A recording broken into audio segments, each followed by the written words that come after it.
Welcome back to the physics शोरमा। बच्चों, आज जो अपना टॉपिक है नीट 2026 के लिए मोस्ट इंपॉर्टेंट होने वाला है, क्योंकि पिछले 2-3 साल से एक्सपेरिमेंटल स्किल्स नाम का जो चैप्टर जो पार्ट ऐड हुआ है, उसी का एक पार्ट है माइक्रोस्कोप एंड कंपाउंड माइक्रोस्कोप। तो उसके ऊपर हम आज बात करेंगे। तो आज आपको इसके सारे कंसेप्ट मैं बता दूंगा, कौन कौन सा फॉर्मूला इंपॉर्टेंट है वो मैं आपको बता दूंगा। इसके ऊपर आपको सवाल लगाने हैं और इसके ऊपर जो भी न्यूमेरिकल्स हैं आपको फिजिक्स शोरमा के ऊपर मिल जाएंगे। एक्सपेरिमेंटल स्किल के PYQs एक्सपेक्टेड क्वेश्चंस अलग बनाए हुए हैं और रे ऑप्टिक्स के ऊपर क्वेश्चंस अलग बने हुए हैं। तो जल्दी से आप फिजिक्स शोरमा को लाइक एंड सब्सक्राइब करें। तो हम देखते हैं कि आज क्या होता है माइक्रोस्कोप और क्या होता है कंपाउंड माइक्रोस्कोप। क्या होता है माइक्रोस्कोप और बच्चों क्या होता है कंपाउंड माइक्रोस्कोप। तो सभी के बारे में हम बात कर लेते हैं। चलो देखते हैं बच्चों, सबसे पहला पॉइंट है व्हाट इज द माइक्रोस्कोप, कि क्या है माइक्रोस्कोप। तो बच्चों माइक्रोस्कोप की एक जो सिंपल माइक्रोस्कोप होता है वो एक कन्वेक्स लेंस ही होता है। मैं लिख देता हूं सिंपल माइक्रोस्कोप। सिंपल माइक्रोस्कोप एक कन्वेक्स लेंस ही होता है। सिंपल माइक्रोस्कोप एक सिंगल कन्वेक्स लेंस ही होता है, उसी को बोलते हैं सिंपल माइक्रोस्कोप। बच्चों क्या है माइक्रोस्कोप, छोटी चीज को जूम करके दिखाता है, बड़ी करके दिखाता है, मैग्नीफाई करके दिखाता है। मतलब मेरे कहने का मतलब ये है कि माइक्रोस्कोप दूर की चीज को पास नहीं दिखाता, दूर की चीज को पास दिखाने वाला टेलीस्कोप होता है। माइक्रोस्कोप चीज को बस मैग्नीफाई करके दिखाता है, उसको साइज बड़ा करके दिखाता है। वो चीज छोटी होती है उसको बड़ा करके दिखाएगा, छोटी चीज को बड़ा करके दिखाएगा। मतलब उसकी लोकेशन, उसकी पोजीशन नहीं बदलता, उसका सिर्फ साइज बदलता है। उसे बोलते हैं बच्चों माइक्रोस्कोप। माइक्रोस्कोप के अंदर बच्चों हमें सबसे जो इंपॉर्टेंट चीज है वो है मैग्निफिकेशन। मैग्निफिकेशन होता है theta I by theta O. Theta I by theta O. Theta is the visual angle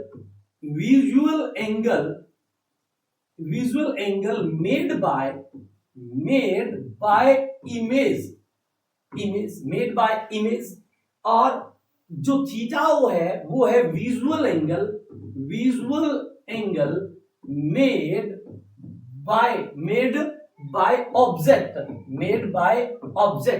by object. इसे बोलते हैं theta I by theta O. Theta I is the visual angle made by image with I आप लिख दें, और visual angle made by object. बच्चों visual angle made by object fix होता है। माइक्रोस्कोप के लिए विजुअल एंगल मेड बाय जो ऑब्जेक्ट है वो फिक्स होता है। मान लेते हैं क्या है थीटा ओ, क्या है देखिए, मान लेते हैं ह्यूमन आई है और हमें एक ऑब्जेक्ट क्लियर देखनी है। तो हमें बिल्कुल क्लियर दिखती है जब आप ऑब्जेक्ट को रखोगे डी पर। डी है distance of distinct vision 25 centimetre. जहां पे हमें कोई चीज क्लियर दिखती है, जिस पोजीशन पे हमें कोई चीज क्लियर दिखती है उसे बोलते हैं capital D, distance of distinct vision. और वो एक हेल्दी पर्सन की 25 सेंटीमीटर होती है। और यहां पर है ऑब्जेक्ट HO। तो 25 सेंटीमीटर पे जब कोई ऑब्जेक्ट रखे और वो आंख के साथ जो एंगल बनाता है ना उसे बोलते हैं थीटा ओ। तो यहां से मैं tan थीटा ओ निकालूं तो tan थीटा होता है परपेंडिकुलर बाय बेस। तो ये आएगा HO by D. If angle is very small, तो मैं कह सकता हूं theta O is equal to HO by D. और ये theta O is equal to HO by D ये फिक्स है, आपको यही यूज करना है। माइक्रोस्कोप के जितने भी न्यूमेरिकल होंगे, जितने भी मैं जहां थीटा ओ यूज होगा वहां पे मैं पुट करूंगा HO बाय डी। और वैसे भी आपको जो रिजल्ट याद रखना है, हम रिजल्ट पे बात करेंगे। हमें जो इंपॉर्टेंट बातें हैं माइक्रोस्कोप के वो पढ़ने वाले हैं। तो थीटा ओ तो हम हर जगह क्या लेंगे HO बाय डी। और थीटा ई क्या होता है visual angle made by image with आई।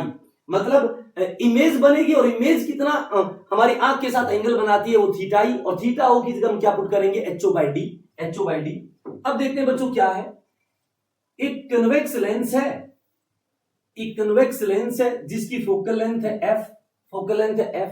और सिंपल माइक्रोस्कोप में इसको कन्वेक्स लेंस बोल दे, इसे आई पीस बोल दे, जो भी है आप इसको बोल सकते हो। और यहां पे है अपनी आई, हम आई यहां पे लगाएंगे अपनी, यहां से हम देखेंगे। मतलब जो एक लेंस है हम यूज नहीं करते क्या, बचपन के अंदर आपने स्कूल टाइम के अंदर लेंस लेकर और सनलाइट एक कागज के ऊपर ऐसे लगा के हम क्या करते हैं कि कन्वेक्स लेंस कन्वर्जिंग होता है, सारी की सारी लाइट को एक जगह मिला देता है, एक जगह मिला देता है। तो जो ये पोर्शन आपने जो देखा है कहीं भी ये एक लेंस है, इसी को बोलते हैं कन्वेक्स लेंस, इसी को बोलते हैं सिंपल माइक्रोस्कोप, कन्वेक्स लेंस को ही बोलते हैं, कन्वेक्स लेंस को ही बोलते हैं। अब जो यहां पे हमारी आंख है और हमें इमेज देखनी है बड़ी कर कर।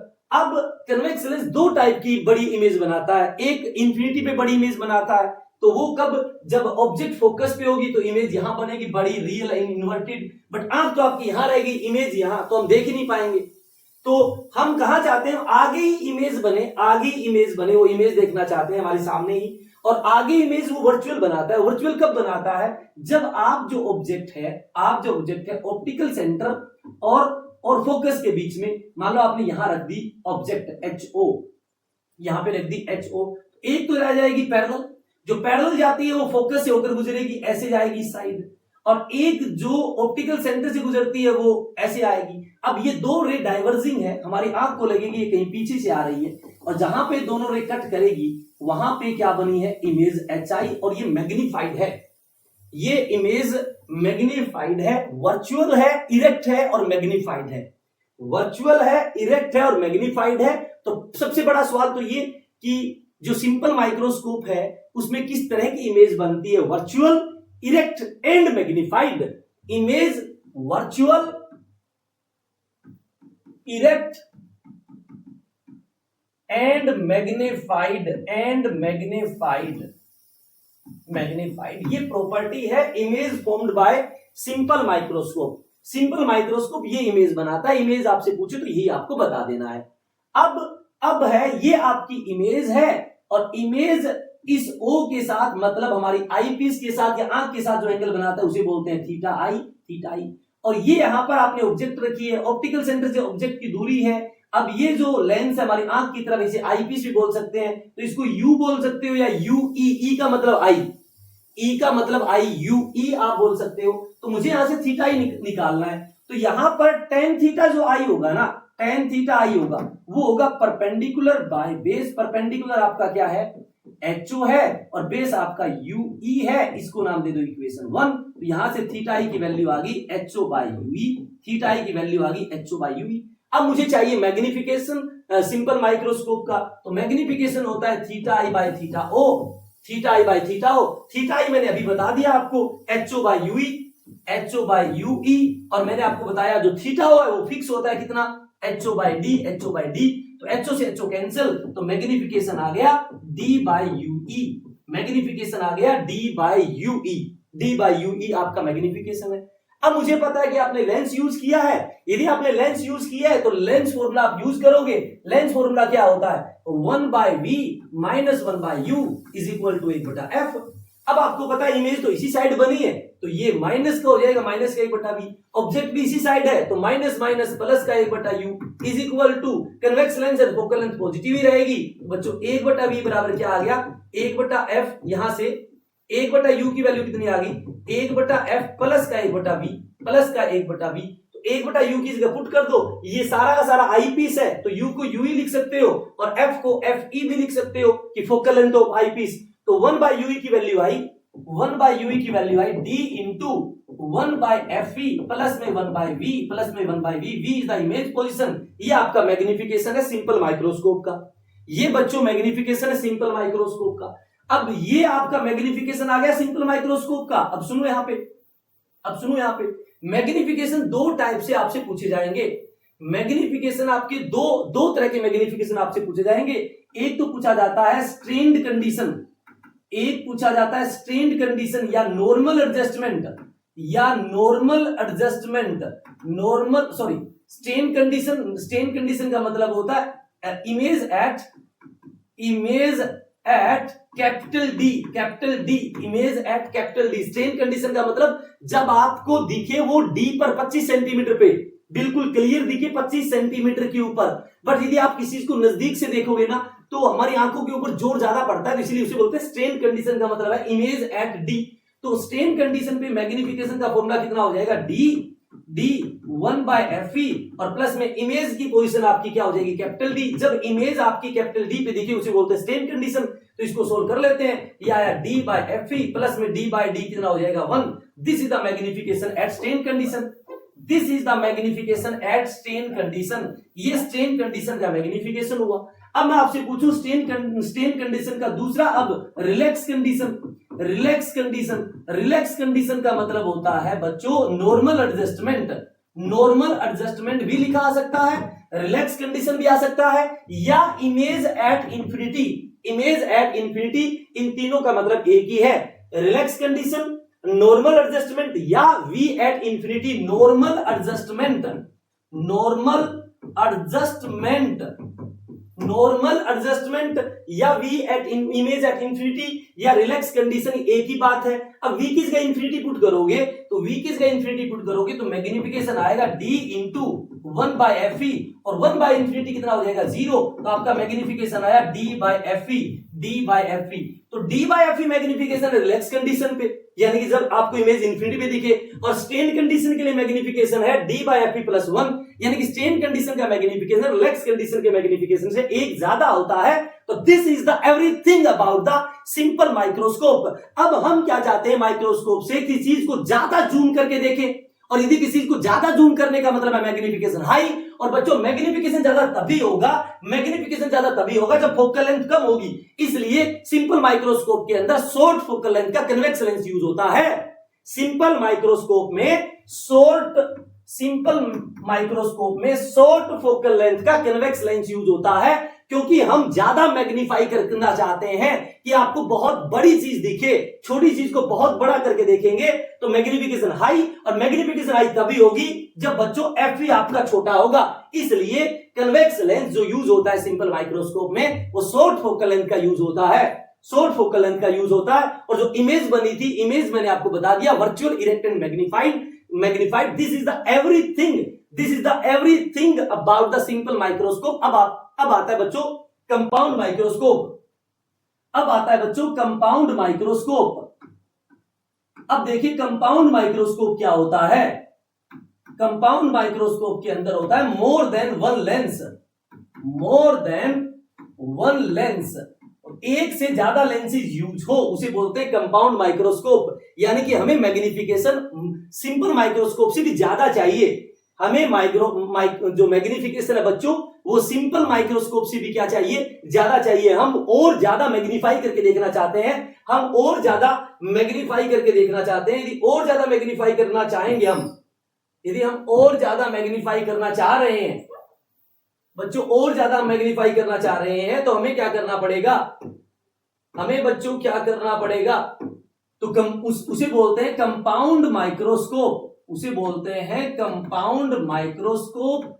और कंपाउंड माइक्रोस्कोप का मतलब more than one lens, more than one lenses, एक से ज्यादा लेंस यूज हो। मैग्निफिकेशन का फॉर्मूला वही रहेगा बच्चों, θi/θo, θi/θo। अब हम देखते हैं कि कंपाउंड माइक्रोस्कोप में क्या है। इसमें एक लेंस होता है ऑब्जेक्ट की तरफ और एक लेंस होता है आईपीस की आंख की तरफ। तो जो ऑब्जेक्ट की तरफ होता है उसे ऑब्जेक्टिव पीस बोलते हैं, और जो आंख की तरफ होता है उसे आईपीस बोलते हैं। जो ऑब्जेक्ट की तरफ होता है उसकी फोकल लेंथ थोड़ी सी कम होती है देन कंपेरेबल टू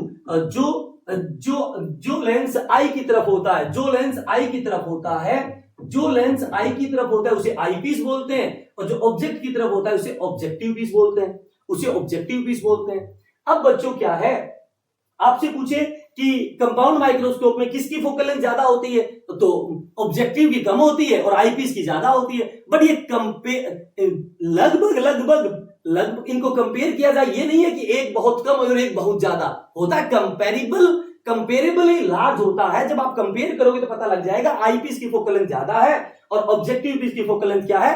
कंपेयर मतलब मेजरमेंट करोगे तभी आपको ये चीज पता लगेगी। कंपेरेबल लार्ज होता है, ई की फोकल लेंथ, आईपीस की फोकल लेंथ कंपेरेबल लार्ज होती है इससे, ऑब्जेक्ट से। अब बच्चों एक चीज सुनिए, ऑब्जेक्ट यहां होगी इसके सामने, ऑब्जेक्ट यहां होगी इसके सामने, तो इससे जो ऑब्जेक्ट, इस ऑब्जेक्ट की जो इमेज बनेगी वो इस लेंस के लिए ऑब्जेक्ट का काम करेगी। अब इसका मतलब इसकी जो ऑब्जेक्ट, इस ऑब्जेक्ट की जो इमेज बनेगी वो यहां बननी चाहिए और मैग्नीफाइड हो। यहां बननी चाहिए और मैग्नीफाइड हो तभी वो यहां बनेगी, तभी वो इसके लिए किसका काम करेगी, इसके लिए किसका काम करेगी, ऑब्जेक्ट का काम करेगी। तो मैंने क्या किया, यहां पर ये है FO मतलब focus point of objective piece, मैंने इसके ऊपर ही रख दी एक ऑब्जेक्ट HO, तभी इसी साइड बनेगी, इसी साइड बनेगी। और कैसे बनेगी, real inverted magnified, real inverted magnified.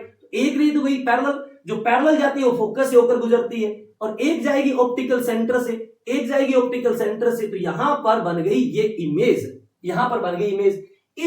इसकी हाइट को मैंने नाम दे दिया HI dash, HI dash, HI dash. और इससे जो पोजीशन आई है वो आई है VO, क्योंकि ये इमेज बनी है इस ऑब्जेक्टिव पीस की, तो ऑब्जेक्टिव लेंस से इमेज की दूरी VO है, मैंने VO ले लिया। अब बच्चों क्या है, अब बच्चों क्या है, ये जो इमेज बनी है वो इसके लिए किसका काम करेगी, ऑब्जेक्ट का काम करेगी। तो इसको मैंने नाम दे दिया UE, इसको मैंने नाम दे दिया UE। UE का मतलब object position from eyepiece, object position from eyepiece. अब हमें आई पीस कुछ ऐसे रखना पड़ेगा, हमें आई पीस कुछ ऐसे रखना पड़ेगा कि ये जो ऑब्जेक्ट, ये जो इमेज बनी है वो आई पीस के ऑप्टिकल सेंटर, आई पीस के ऑप्टिकल सेंटर और फोकस पॉइंट के बीच में बने, बीच में बने, ताकि उसके बीच में जो ऑब्जेक्ट रखते हैं ओ रख के बीच में, तो उसकी वर्चुअल मैग्नीफाइड और इरेक्ट इमेज बनती है, इरेक्ट इमेज बनती है, इसी साइड बनेगी, ताकि यहां आपकी आंख है और आपको इमेज इस साइड दिख जाए। इसका मतलब ये जो ऑब्जेक्ट इमेज बनी है, ऑब्जेक्टिव पीस की जो इमेज बनी है, वो आई पीस के ऑप्टिकल सेंटर और फोकल पॉइंट के बीच में बननी चाहिए, ताकि वो उसके लिए जो ऑब्जेक्ट का काम कर रही है, यदि वो O और F के बीच में बनेगी तो ये लेंस उसको मैग्नीफाइड करके वर्चुअल और इरेक्ट इमेज बना देगा, ताकि आपको इमेज क्लियर दिखे, सीधी दिखे और मैग्नीफाइड दिखे। तो एक रे तो ऐसी जाएगी, वो फोकस से होकर गुजर जाएगी, और एक ऑप्टिकल सेंटर से, तो डाइवर्जिंग रे है, इनको पीछे बढ़ाओगे तो यहां मिल जाएगी, ये बन गई फाइनल इमेज HI, ये बन गई फाइनल इमेज HI। अब हमें पता है बच्चों मैग्निफिकेशन क्या होता है, मैग्निफिकेशन होता है M is equal to theta I by theta हो। अब बच्चों ये आपकी फाइनल इमेज है, और फाइनल इमेज आई पीस के साथ कितना एंगल बनाती है, उसी को बोलते हैं थीटा आई। तो ये आपका थीटा आई हो गया। तो इस ट्रायंगल में tan थीटा आई हो जाएगा परपेंडिकुलर बाय बेस, यानी HI डैश बाय UE। तो थीटा आई किस पुट कर दूंगा मैं, HI डैश बाय UE। और थीटा O होता है बच्चों HO by D, theta O होता है बच्चों HO बाय D। देखिए मैं थीटा आई ये रहा theta I visual angle of image, ये इस ट्रायंगल के अंदर मैंने जब tan थीटा आई निकाला तो ये आया perpendicular by base HI dash by UE, तो मैं लिख दिया HI डैश बाय UE, और आपका थीटा O होता है HO बाय D, मैंने यहां पे वैल्यू पुट कर दी। अब बच्चों सुनो, ये ट्रायंगल अल्फा है और ये ट्रायंगल भी अल्फा है, तो यहां से इस ट्रायंगल से tan अल्फा की वैल्यू आएगी HO बाय FO, और एक ट्रायंगल ये है, इसमें भी ये एंगल अल्फा है, तो इसके अंदर tan अल्फा की वैल्यू आएगी HI डैश बाय VO, और मुझे यहाँ पे HI डैश बाय HO चाहिए, तो जब HI डैश बाय HO निकालूंगा तो ये आएगा VO by FO is equal to HI dash by HO। तो ये HI डैश बाय HO की वैल्यू VO बाय FO में यहाँ पे पुट करूंगा, तो ये आएगा VO बाय FO इंटू में D, और नीचे बचेगा 1 बाय UE, और 1 बाय UE थोड़ी देर पहले बताया था आपको 1 बाय V प्लस में 1 बाय FE, ये आपका बनता है 1 बाय UE। तो ये आपके पास वैल्यू आ गई किसकी, मैग्निफिकेशन की, ये आपके पास मैग्निफिकेशन की वैल्यू आई।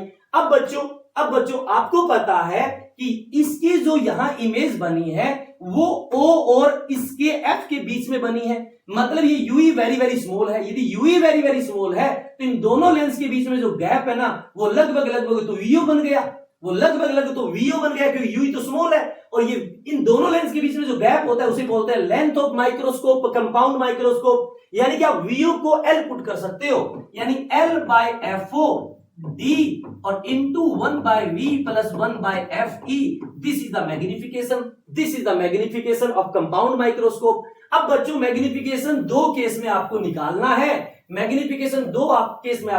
है, पहला स्ट्रेन कंडीशन, पहला बच्चों स्ट्रेन कंडीशन। स्ट्रेन कंडीशन मैंने आपको माइक्रोस्कोप में बताया कि जब इमेज पोजीशन कैपिटल डी हो 25 सेंटीमीटर, उसे बोलते हैं स्ट्रेन कंडीशन। तो स्ट्रेन कंडीशन में मैग्निफिकेशन निकालूंगा तो ये आएगा L/FO इंटू डी 1/V को लिखूंगा 1/D और प्लस में 1/FE। तो इसको सोल्व करेंगे तो ये आएगा L/FO और D को अंदर ले जाओ तो 1 + 1/FE। बच्चों this is the magnification for strain condition. अब मैं आपसे पूछूं मैग्निफिकेशन बताओ रिलैक्स कंडीशन का। मैग्निफिकेशन बताइए रिलैक्स कंडीशन का। तो रिलैक्स कंडीशन के लिए आपको पता है इमेज बननी चाहिए इन्फिनिटी पे, इसे नॉर्मल एडजस्टमेंट भी बोलते हैं। रिलैक्स कंडीशन को नॉर्मल एडजस्टमेंट भी बोलते हैं बच्चों, नॉर्मल एडजस्टमेंट भी इसको बोला जाता है। तो v को इंफिनिटी पुट करोगे तो 1/∞ ये हो जाएगा 0, 1/∞ 0। तो बच्चों आपका मैग्निफिकेशन का फॉर्मूला आएगा L/FO into D/FE। This is the magnification for relax condition और नॉर्मल एडजस्टमेंट। रिलैक्स कंडीशन और नॉर्मल एडजस्टमेंट, ये फॉर्मूला और ये फॉर्मूला, ये दोनों फॉर्मूले इंपॉर्टेंट है। किसके लिए? कंपाउंड माइक्रोस्कोप के लिए। स्ट्रेन कंडीशन का भी आपको मैग्निफिकेशन आना चाहिए और रिलैक्स कंडीशन का भी आपको मैग्निफिकेशन बच्चों आना चाहिए। और जो L होती है वो VO के बराबर होती है। VO का मतलब image position of image formed by the objective lens। This is the everything about the simple microscope and compound microscope। बच्चों अब जाके जो विजिट सुरमा के ऊपर इनके ऊपर न्यूमेरिकल बने हुए हैं, एक्सपेरिमेंटल स्किल के ऊपर भी न्यूमेरिकल्स हैं, उसके अंदर भी सवाल मिल जाएगा।